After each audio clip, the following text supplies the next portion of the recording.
notato qualcosa che vorrei che spiegasse noi. Non so se ne puoi parlare. Faccio solo vedere. Ok? Questo è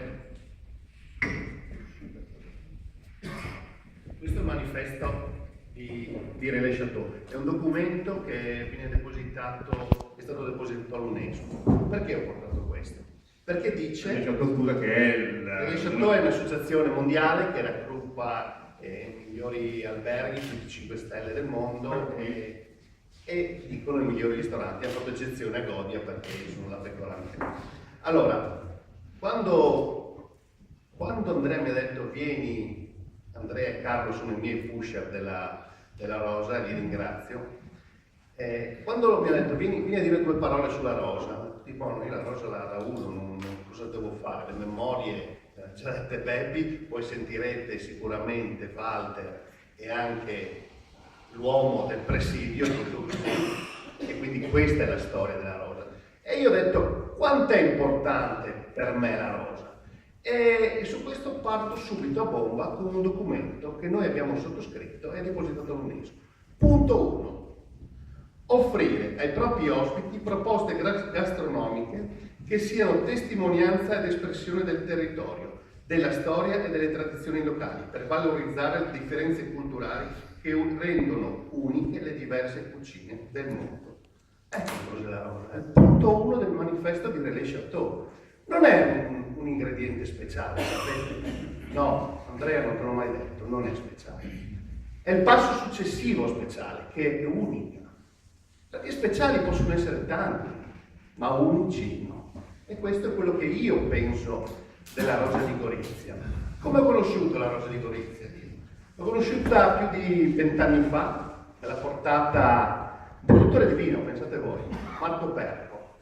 Marco Perco un giorno si presentò con un cestino di rose, Carlo, e ci fece assaggiare questa meraviglia. E da lì ci siamo subito innamorati. Cosa penso poi della Rosa? Penso che per noi sempre di più è importante in cucina avere il controllo della filiera, sapere che cosa succede a un prodotto prima che entri a casa mia. Non posso essere una pistola puntata dietro e portandomi a casa un ingrediente che poi vado a cucinare. Questo ingrediente non sia perfetto, preciso, pulito, sano. Non posso perché ha detto prima Carlo, noi abbiamo portato il nostro ristorante a un livello e tutto ciò che entra è veramente importante. Io non potrei fare una cucina importante se vicino a me non avessi persone speciali, persone uniche. Quando penso poi, anche si parla molto di etica, di sostenibilità in cucina, sono 2 temi molto, molto attuali. Andrea un giorno ha fatto capire immediatamente a tutti i ragazzi della mia cucina che cosa vuol dire etica. Lui l'ha condensata. Quando ha raccontato immediatamente come si lavora la rosa, come uno la deve preparare, la deve portarsela a casa, la deve legare, tutto il lavoro che c'è dietro, io ai ragazzi ho solo concluso dicendogli: ragazzi, avete capito perché non possiamo sprecare neanche una foglia di quella rosa lì?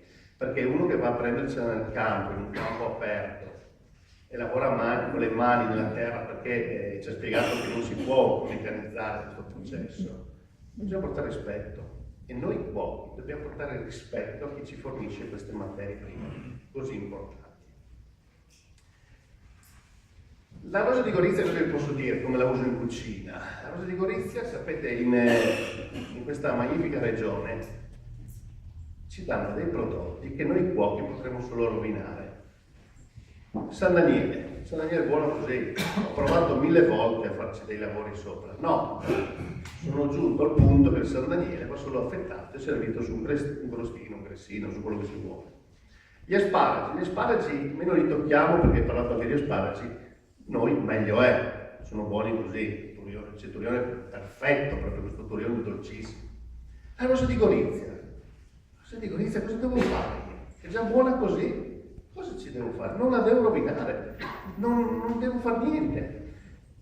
Posso un po' giocare, no Alessandro? Su delle consistenze diverse, magari lì, su entra la nostra malattia mentale, magari faccio un ciuffo di rosa liofilizzata, la metto alterno una rosa liofilizzata vicino a una rosa fresca e la porto su un dolce, perché è la declinazione per me diversa, anche perché quando nasce la rosa non sa mica se nasce dolce o salata, siamo noi che poi portiamo un vegetale nel mondo dolce o nel mondo salato. Ho fatto un dolce con un sedano rapa, dico, come il sedano rapa nel dolce? Qui sottoterra, non sa mica da che parte deve andare, siamo noi poi che lo indirizziamo, no? Quindi questo è sentire un po' l'ingrediente, portarlo dove vuoi tu, dove lo senti tuo. E questo è come lo vedo. Poi cosa posso dirvi? Posso dirvi che ogni tanto penso a una frase di Sciascia che disse: fin tanto che ci sarà la cultura contadina ci sarà la civiltà. Pensate, no? La cultura contadina uguale civiltà, è un sunto molto importante, no? Noi oggi siamo iperconnessi, io no, tutti i social, io no, io sto nel sociale, aiuto sociale ma non sono social, quindi non chiedetemi un'amicizia su Facebook che non lo darò mai a nessuno. Questo è come sento io la cucina, come sento io il prodotto. 2 lunedì fa è venuto Andrea, eravamo in un incontro massonico di tutti, li hanno definiti gli altri, i superstellati d'Italia, e ho voluto invitare Andrea.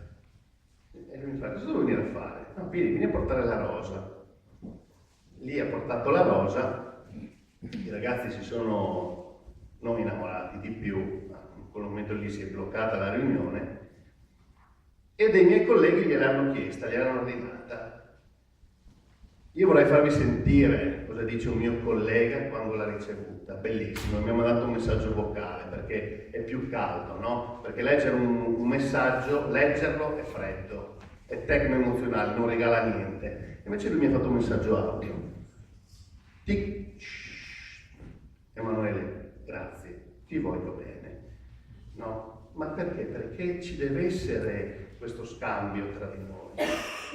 E io sono orgoglioso, veramente orgoglioso di lavorare con i prodotti del mio territorio, della mia regione.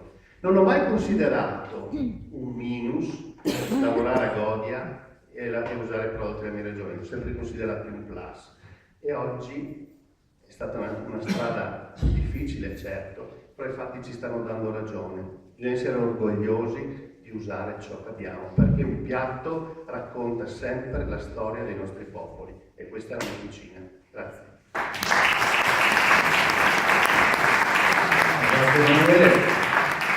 Per quanto permettermi, questi interventi trasudano passione, dedizione, anche umiltà, amore per la propria terra e direi anche tanta umanità. Sono persone vere che ci raccontano queste storie. Passo la parola a Fabio Procaccini, Slow Food Friuli Venezia Giulia.